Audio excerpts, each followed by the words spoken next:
Sachin GIDC police સ્ટેશનમાં એક unnatural death બાબતે એક અકસ્માત મોતનો કેસ દાખલ થયેલો હતો, જેનું અનનેચરલ ડેથ થયેલું હતું એ આઈડેન્ટિફાય થયેલો નહોતો, એટલે એ અનુસંધાને તપાસ ચાલુ હતી.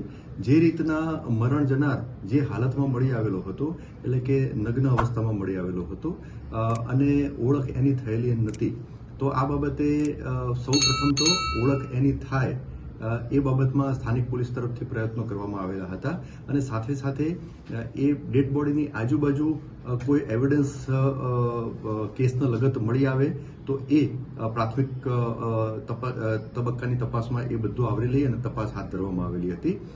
સાથે સાથે મરણ જનારનું પોસ્ટમોર્ટમ પણ કરવામાં આવેલું હતું. પોસ્ટમોર્ટમ દરમિયાન એનું જે મોતનું કારણ હતું એ શ્વાસ રૂંધાઈ જવાના કારણે મોત થયેલું હતું એવું આવેલું હતું, જેથી આ જે ડેથ જે હતું એ શંકાસ્પદ જણાઈ આવેલું હતું, કારણ કે મરણ જનારની જે ડેડ બોડીની પોઝિશન અને કોઝ ઓફ ડેથ આ બંને વિગતો ધ્યાને લેતા ત્યારબાદ સ્થાનિક પોલીસ સ્ટેશન તરફથી સૌપ્રથમ તો મરણ જનારની ઓળખ માટે ખૂબ જ બહુ ઊંડાણપૂર્વક તપાસ કરવામાં આવી.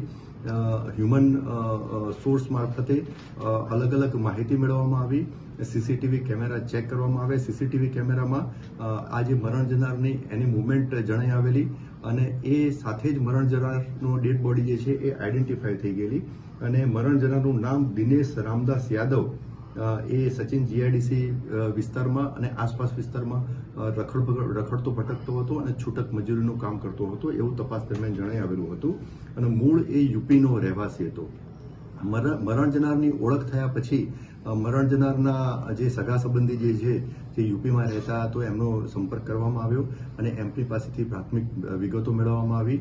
તો એમાં જણાઈ આવ્યું કે લગભગ 20-25 દિવસ પહેલા જ આ મરણ જનાર યુપીમાંથી અહીંયા આવેલો હતો. એના પહેલા પણ એ ઘણા લગભગ 3-4 વર્ષથી અહીંયા આ વિસ્તારમાં રહેતો હતો. ત્યારબાદ જે રીતની મેં આપને વાત કરી કે કોઝ ઓફ ડેથ શ્વાસ રૂંધાવાના કારણે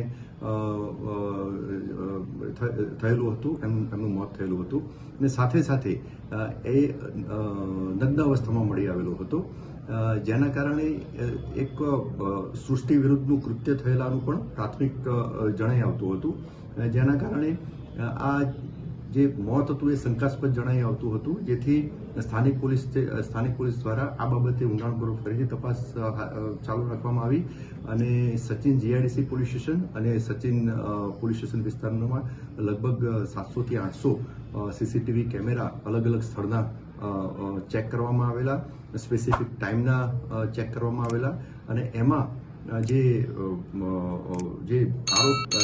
મરણ જનારની અને આરોપીની મુવમેન્ટ એમાં ઝીરો ડાઉન કરવામાં આવેલી હતી. એના પછી સાથે સાથે જે મરણ જનારના સગા સંબંધીઓ હતા એમની પાસેથી પણ પ્રાથમિક તપાસ મેળવવામાં આવી. એમાં પણ તપાસનો મદદરૂપ થાય એવી માહિતી મળેલી હતી, જે આધારે આ અકસ્માત મોતની તપાસ દરમિયાન આ મરણ જનારનું મર્ડર થયેલાની હકીકત જણાઈ આવતા આ જે મરણ જનારના બ્રધર મિથિલેશ રામદાસ યાદવ એમની ફરિયાદ લઈ અને સચિન જીઆઈડીસી પોલીસ સ્ટેશનમાં મર્ડરનો ગુનો દાખલ કરવામાં આવેલો હતો. એમાં જે ફરિયાદમાં આરોપીનું નામ જે છે એ વેદ પ્રકાશ ઉર્ફે લક્ષ્મી કુશવાહા કરી આરોપી જે છે એ એના વિરુદ્ધમાં ગુનો દાખલ કરવામાં આવેલો હતો. ગુનાની તપાસ દરમિયાન આરોપી મળી આવેલ છે અને ગુનાની તપાસ દરમિયાન પૂરતા પુરાવા એકત્રિત થયેલ છે, જેના કારણે આરોપીની ધરપકડ પણ કરવામાં આવેલી છે. આરોપીની પૂછપરછમાં અને તપાસ દરમિયાન એકત્રિત થયેલ પુરાવા આધારે જે તપાસમાં હકીકત ડિસ્ક્લોઝ થઈ છે, તો એ આધારે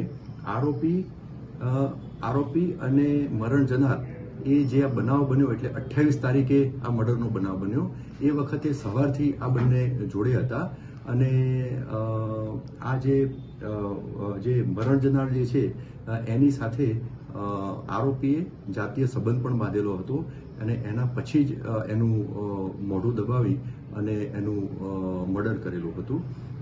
વધુમાં તપાસ દરમિયાન એવી પણ હકીકત જણાઈ આવેલી છે કે આરોપી સચિન જીઆઈડીસી અને કડોદરા જીઆઈડીસી પોલીસ સ્ટેશનના કુલ 7 અલગ અલગ પ્રકારના ગુનામાં સંડોવાયેલો છે અને હમણાં લગભગ 2-1 મહિના પહેલા જ આરોપી એ લાજપોર જેલમાંથી છૂટેલો છે. છેલ્લા લગભગ સવા બે વર્ષથી એ લાજપોર જેલમાં હતો. આ આરોપી વિરુદ્ધમાં લૂંટ અને સચિન જીઆઈડીસીમાં કેમિકલ કાંડનો પણ એક બનાવ 2 વર્ષ પહેલા બનેલો. એની સાથે સાથે બીજા પણ ગુનાઓમાં આરોપી સંડોવાયેલો હતો. હાલ ગુનાની તપાસ ચાલુ છે.